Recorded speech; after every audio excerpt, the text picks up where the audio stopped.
and you're welcome to our book reading challenge 41. I'm so excited. Who is excited? Okay, um, so we're on the book The Power of Your Subconscious Mind. Okay, The Power of Your Subconscious Mind by Dr. Joseph Murphy. It has been, an enlightening book so far. And I mean, we've learned a lot so far. And the uh, uh, previous chapter we've learned of how to be able to prepare our minds, how to be able to groom our minds when it comes to wealth. Okay, yeah. So what do you think about wealth? What do you think about having wealth? Okay, so here are some points to take note of. Be bold enough to claim that it is your right to be rich, and your deeper mind will honor your claim. Okay, first of all, you have to remember it is your right to be rich. It is my right to be rich. Okay, it is your right to be rich. So what do you think about riches? What do you think about wealth? What do you think about prosperity? Okay, okay, so you have to first of all remind yourself it is my right to be rich. It is my right to be rich. Now another point is one reason many people simply make ends meet and never have enough money is that they condemn money. What you condemn takes wings and flies away. Do you condemn money? How do you see money? Okay, do you see money as a means to an end? Do you see money as a means to take care of your day-to-day needs? Do you see money as a means to be able to take care of others needs? How do you see money? Okay, there's a verse in the Bible that many actually use when it comes to money, and that is the love of money is the root of all evil. So many actually hate the idea or despise or are scared of the idea of having so much money because deep down they feel like if I have so much money I won't be able to control myself. Now, condemning money makes it worse. If you keep on condemning money, it's it's just scaring it off away. Okay, so you need to be able to prepare your subconscious mind. How do you think about money? Now another point is remember that the real riches are in your mind. You are here to lead a balanced life. This includes acquiring all the money you need. Okay, there is no virtue in poverty. It is a disease of the mind, and you should heal yourself of this mental conflict or malady at once. Poverty is a disease. Repeat frequently, I like money. I use it wisely, constructively, and judiciously. I release it with joy, and it returns 1,000-fold. Amen to that. Yeah, so I think affirmations is something that Dr. Joseph Murphy tries to educate us on. The more you affirm, the more you stand on your faith, and faith without works is dead, by the way. So as you affirm, as you stand on in faith, okay, as you speak God's word about wealth, about prosperity, about abundance, okay, do not forget the work part. You have to put in the work. Okay, you have to check on your goals, check on your ideas, check on your day-to-day activities. Make sure that you are fruitful and productive in the areas that you do well at. Okay, yeah. So that's just a little snippet of what we learned yesterday. Like I said, if you are interested in this book, you can purchase it. Okay, you can purchase it, The Power of Your Subconscious Mind by Dr. Joseph Murphy, and join our online book reading club on YouTube, and let's continue to learn and invest in our minds together. Okay, so I'm going to go off mic, and when I return, I'll let and we will discuss what I've learned in this chapter. I'll talk to you soon.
Hi, I'm back.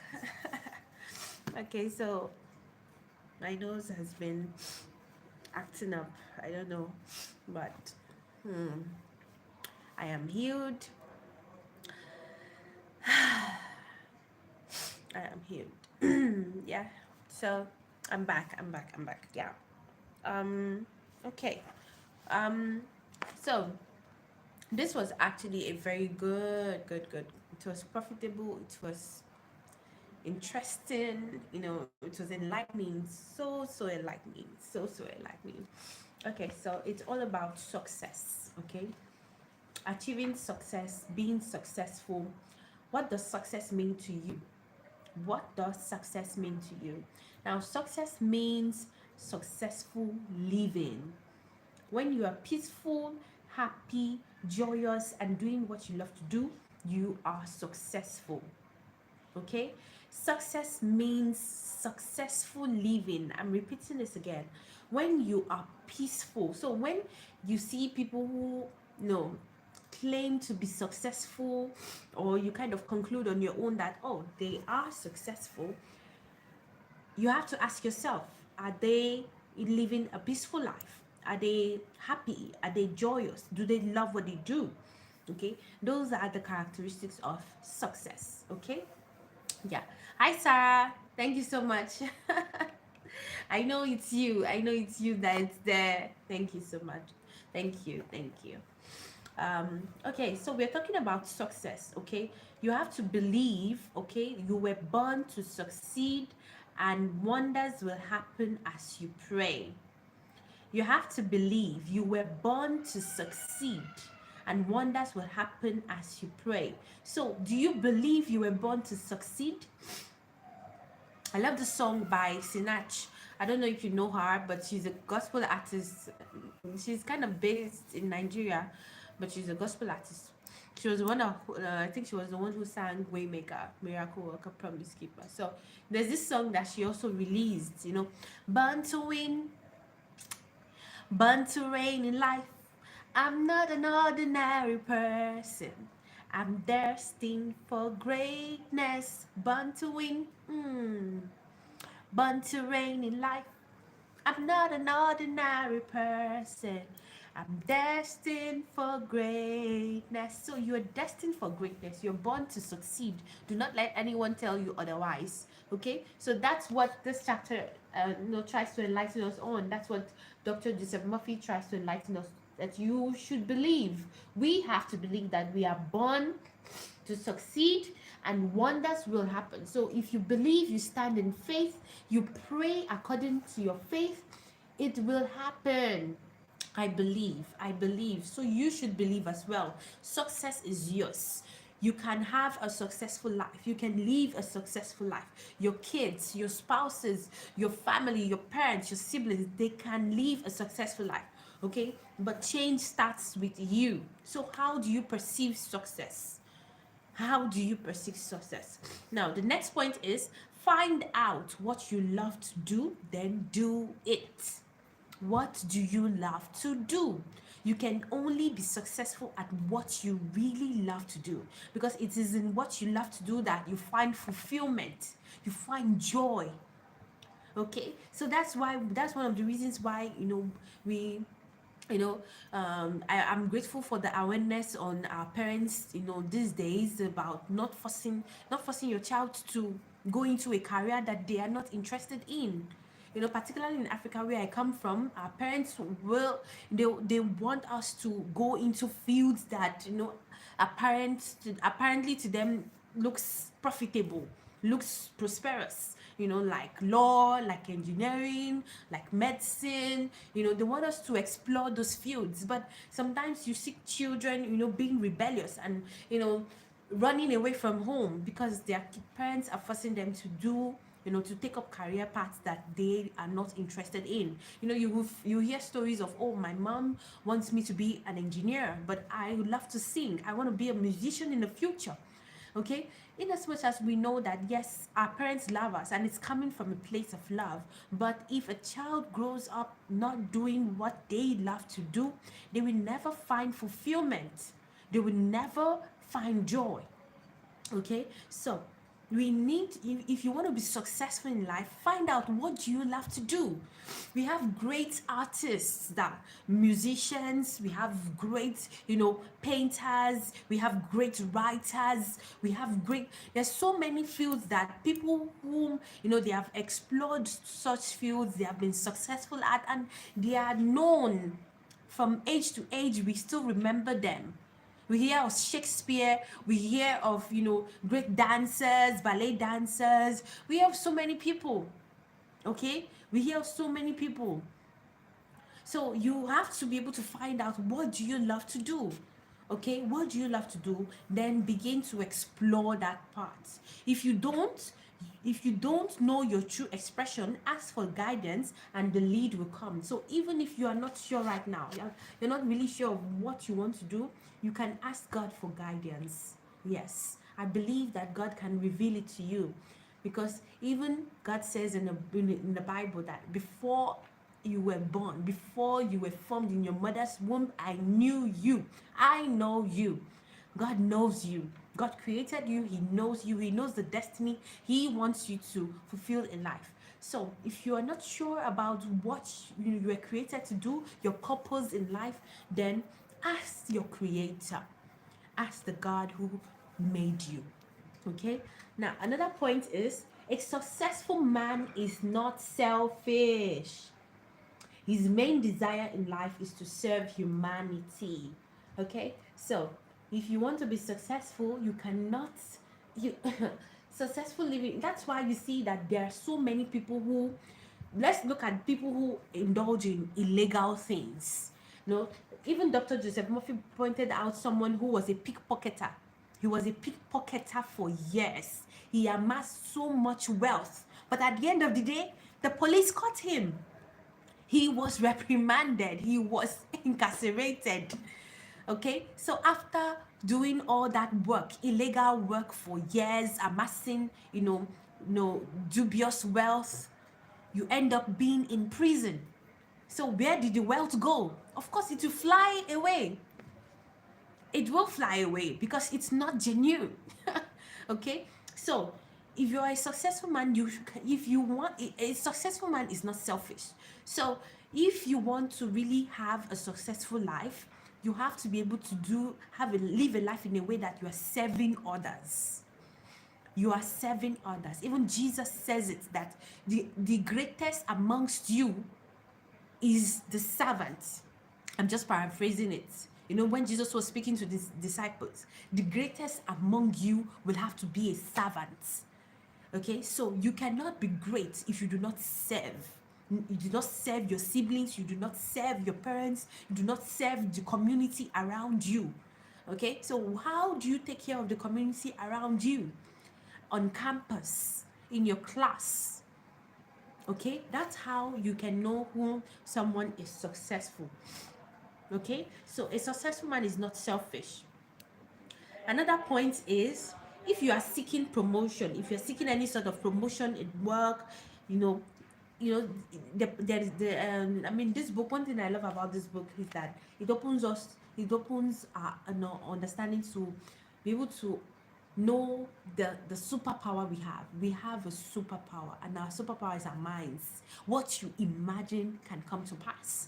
What you create in your mind can come to pass. So if you're looking at yourself being a doctor, okay, it seems far, but once you begin to imagine yourself in that uniform, in that lab coat, or you want to be a surgeon and you see yourself operating on patients, you see people coming to give recommendations about you, that yes, after this surgery I am okay, I am fine, everything is okay. Imagine yourself doing that. Imagine yourself. Okay, so we need to be able to prepare our mind. We need to be able to groom our minds into what we want, bring it forth into reality. Okay, so now here's an example. For example, if you're seeking a promotion at work, imagine your employer, your supervisor, or your loved one congratulating you on your promotion. Make the picture vivid and real. Hear the voice, see the gestures, and feel the reality of it all. Continue to do this frequently. And through frequent occupancy of your mind, you will experience the joy of your answered prayers. Okay, so there's power in your imagination. How do you imagine yourself being successful? Do you even believe that you can be successful? I believe you can be. I believe you can be, but do you believe? Okay, so this is something that has really blown my mind tonight. Like, I feel like I've never when you hear this in motivational speeches and all, but when you actually read it and you speak it forth into yourself, it feels like you're hearing it for the first time. It feels like you're hearing it for the first time. Okay, so here's the part that I highlighted. It says, remember always that what you are seeking is also seeking you. I love that sentence. What you are seeking is also seeking you. So do not think that it's so big. I have such a big dream. I don't think I can achieve it. You can achieve it. You can. Only if you believe in yourself. Okay, because what you are seeking is seeking you. If you desire to be the president of your country, it is possible. It is possible, because your country is looking for someone like you, with your potential, with your talents. It is possible, but you have to believe it first before others can be able to believe in you. Okay, so So I love this part. He said there is always someone who wants what you have to offer. And that's true. No matter how high, no matter how low, there is someone who wants what you want. Who wants what you have to offer. Okay? So do not limit yourself. Do not limit yourself. Do not limit yourself. And lastly, before we end this live video, there is no success without peace of mind. There is no success without peace of mind. Okay, if you look at people who have, over the years, we have looked up to them as icons, as idols, celebrities, CEOs, how you would know that at the end of the day these people aren't really successful is if they live a peaceful life. What kind of life do they live outside social media, outside the cameras? Okay, so for you to know that someone is successful, they have a peace of mind. Okay, so success, you need to have a peace of mind for you to be able to claim that you're successful. Okay, yeah, so without a peace of mind, you're not successful. Okay, yeah, so we need to begin to speak it forth today. I am successful. I am born to be successful. I am successful. I am born to be successful. I will be successful. See yourself doing what you love to do. Imagine yourself doing what you love to do. If you love to write, if you love to sing, imagine yourself doing it. Imagine yourself doing it. Imagine yourself exploring in it. Imagine yourself winning in it. Imagine yourself being successful at it. Imagine yourself. Begin to, let it play it all out in your mind. Let it begin to bring it into fruition in reality. Okay? I just love this book. I don't know. I enjoy the power of your subconscious mind, but this one, it's just hitting me in different places, different areas. But yeah, thank God. So our mental exercise for tonight: affirm, I am successful. I am born to be successful. I am born to succeed. Okay, affirm it day in, day out. And this is me talking to myself. I'm not perfect. I'm not perfect. I'm way I'm way far from being perfect. This is me talking to myself. And ever since I started this book, I've been doing these affirmations during the day when I'm on campus, or maybe just lying down to sleep, or when I wake up in the morning, when I'm praying, when I'm doing my morning prayers. Okay, it's something that I've begun to inculcate in my daily habits. So you can do that as well. You can do that as well, because I believe that there is more to us than we can see. There is more to you than people have ever seen. There is more to you that even your parents can see. I believe that. I believe that so much for my life, and I believe that so much for you. Okay, that's why we are doing this. Okay, you have to put in the work. If you believe that you are successful and you are not putting in the work, it will not come out well. It will be in vain. So you can't affirm day in day out, and you are a student, you're not studying, or you are someone who goes to work, you have a 9 to 5 job and you're lazy. You're not fulfilling your task, you're not doing your responsibilities. That is faith without works, and faith without works is dead. So as you affirm, as you stand on your faith, make sure you are working by the side. Make sure you are doing the work. Okay, you have to say no to laziness. Say no to laziness. Laziness leads to poverty. That's what we learned yesterday. And poverty is a disease. So if it's something that you are struggling with, you need to begin to pray to God, my dear. Please. It's urgent. It's an emergency. Yeah, we need to begin to pray to God for help, for strength. Okay? I believe in you. Believe in yourself. Thank you so much, Sarah. God bless you. Thank you so much. Thank God. Thank God. I mean, these things that I'm saying, I'm really hoping that I will begin to implement them in my life, because I really need these words as well, personally. Thank you so much, Sarah. So thank you guys for joining us in our book reading challenge for tonight. If you haven't, if you don't have this book right now, it's okay. Okay, but for for you to be able to personally gain the knowledge in this book, you can purchase it, The Power of Your Subconscious Mind by Dr. Joseph Murphy. And I enjoy the spiritual verses from the Bible that he uses as well to explain his points. He uses a lot of spiritual words. He uses the Bible as his points of reference in the book, and that's really, really good. Really, really good for us who are children of God. So you can purchase the book. Okay, just for your own, to be able to invest on your own mind. Okay, and one thing that I always say, you're not learning for yourself, you're learning for others around you. If someone comes to you and asks you a question, gaining from this book, you can answer. Okay, if someone feels demotivated now, learning a lot from this book, you can be able to motivate them. Okay, and that's something that has really helped me over the years. Okay, yeah, so read. Okay, reading is good. God bless you guys. Okay, tomorrow we'll meet again. I can't wait for tomorrow. So yeah, but it has been fruitful. We take it one chapter a day, and I feel like it's more better than just reading a whole book, trying to read a whole book throughout the day. I mean, you won't gain anything, but taking it one chapter a day, learning from it, discussing it, it helps us. I believe it helps us. I mean, we're on day 41, and I can tell you what I've learned from the day we started, from day one. So it has been fruitful, and I'm glad you guys are doing this with me. So tomorrow I'll see you. Bring your book along with you. Thank you so much, Sarah. Thank you for joining us tonight. Thank you. I appreciate you so much. God bless you.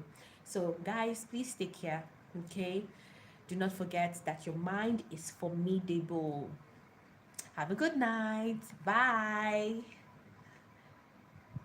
Sarah.